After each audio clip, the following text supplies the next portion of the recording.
Hi everyone, thanks for tuning in for another episode of JDub Discoveries. This time I am joined by my beautiful wife, Dub Dub, to complement the JDub. And today we're going to be talking about the recent trip that we took to Colorado, specifically the Breckenridge area and some of the biking and hiking. Oh, and a bonus train ride for you as well.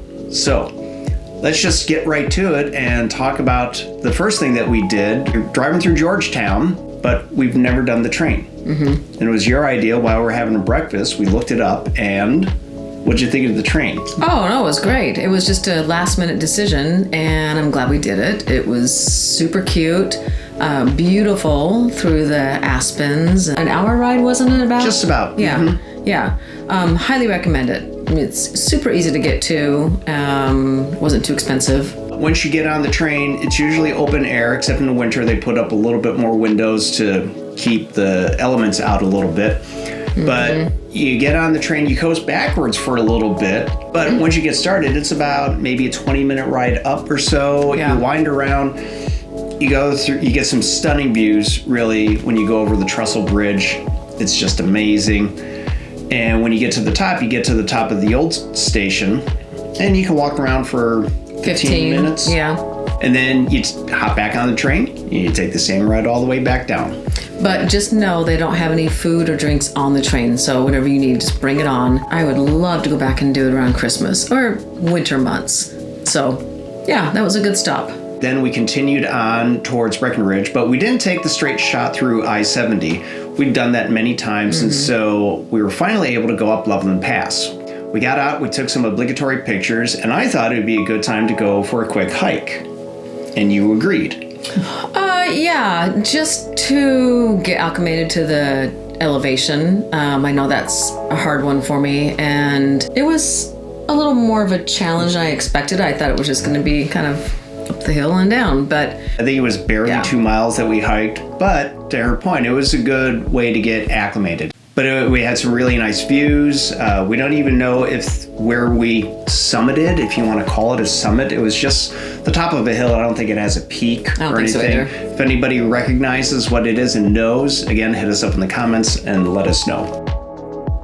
If you're liking this video so far, and if you liked any of these videos, please do us a huge favor and hit the like and subscribe buttons below so you can get notified whenever we post new videos. So we had 2 planned activities this trip. Everything else we've been making up as we went along.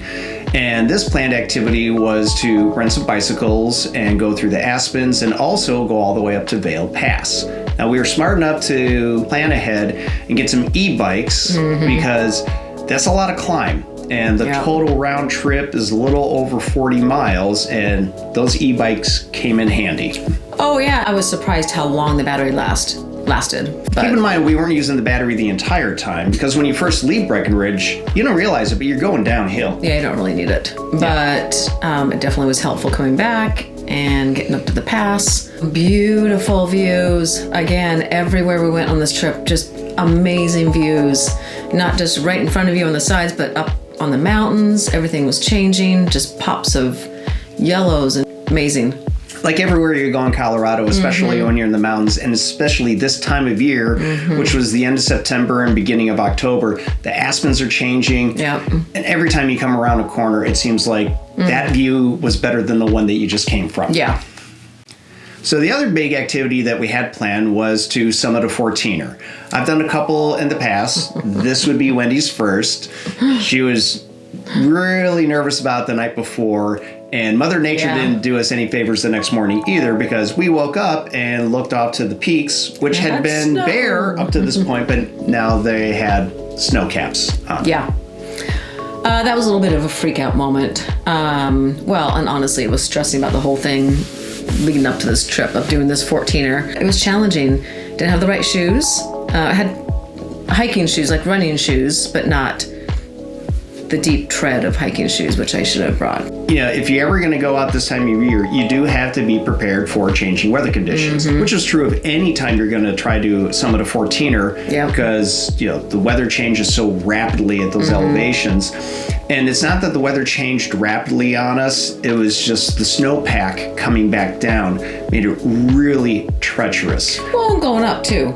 It was just all very difficult. I mean, you can do that hike normal conditions with running shoes. I mean, I would suggest hiking, but definitely recommend better shoes than what you had. But, and the cruelest thing of all of it, if you're summiting Mount Democrat, is that false summit that you get.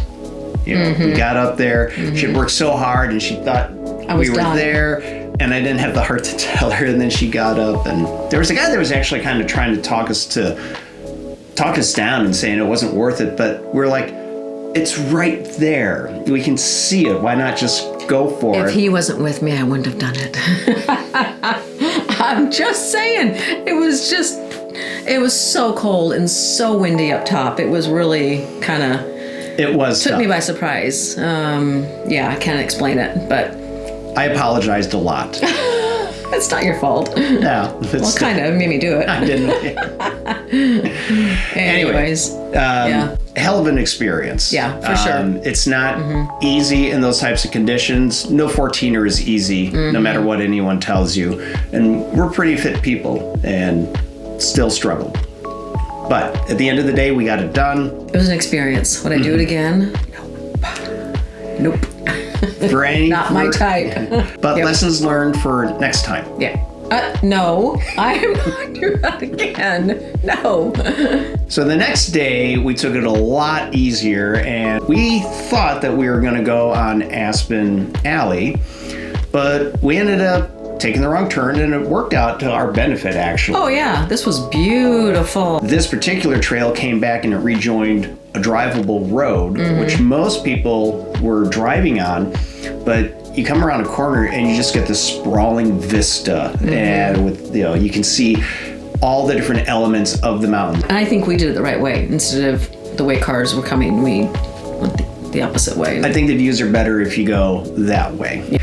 And if you're going to go that route, I don't think it took us that long, and it was only that total route was just under 3 miles. Yeah. And less than 400 feet of climb. And well worth it. That was probably my most favorite day. I agree. It was so pretty. Yeah.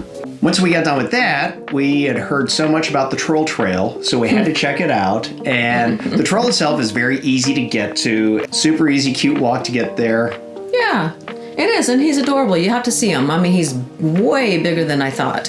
And then that little hike we did around that little area, that was pretty easy. If you still want to get in a hike, and if you're there with your kids, you know, the hike to the troll is almost not a hike at all. It's a very short stroll. But if you want to get your kids out and active and something for family, that whole Illinois Creek area, very family friendly, not a lot of climb, very easy stuff for people of all ages and abilities. Yep. So on our last full day, we had not 1, not 2, but 3 hikes. And before leaving Breckenridge, we had to find Aspen Alley, and we finally did. Yep. And we started at the Sawmill Museum. So that's a great visual reference point for anyone looking to hike Aspen Alley. And the neat thing about that whole trail is that it takes you back through history. You can see a lot of the artifacts that were left behind from not just the old mill, but also some of the old mining operations that they had there as well. This hike was probably one of my favorites. There's lots of photographic opportunities along the way too. So after that, we had to start making our way back to the Denver Metro, but still had some more hiking in store. We made a quick detour in Fairplay and checked out the little South Park Museum. Had to, we're big South Park fans. That was fun. And then we continued on to Kenosha Pass. So Kenosha Pass had different types of views, very easy hiking. The Aspens there were very tall, so that was beautiful. Just different than what we've seen before. We probably would have had some more challenging hiking if you go to the parking lot on the west side, but we stayed with the flatter portion because we deserved it. And honestly, the views are just different. It's not that they're any less majestic. It depends on what you're looking for. There wasn't so much mountains as there were plains that you had to find up there. Right. We got back into the Denver metro area. I was trying to remember the name of this park that I had gone on a hike with my cousins because I remember it had spectacular views. It wasn't too challenging, and they told me that it was Mount Falcon Park that we were looking for. And I took us to the wrong parking lot, and we ended up on the wrong trail. And what was supposed to be a really nice, easy, maybe 1.5 2 mile hike with some really nice views ended up very different. We ended up doing nearly 900 feet of climbing over 3 miles. Not what we were expecting. And No. we also had to race the rain. This was a hard one. Obviously not as hard as the 14er. I would do this one again, just knowing what is ahead of us, because you're thinking you're only doing a mile, and it just keeps going and going and going, and it keeps going up and up and up. What would you recommend to anybody who's looking to go out to Breckenridge to get in some outdoor adventures or hiking or biking? Well, I would probably do it all over again, honestly, except for the 14er. But others may love a 14er. It's just not my cup of tea.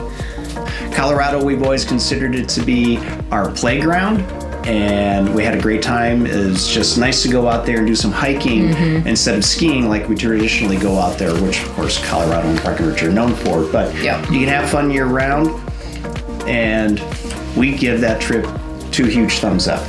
So that, in summary, is all the hiking and biking and the train ride that we did on our trip out to Colorado in late September, early October. If you enjoyed this video, please, again, like and subscribe. Thanks for watching, and we'll look forward to seeing you next time. Bye. Bye.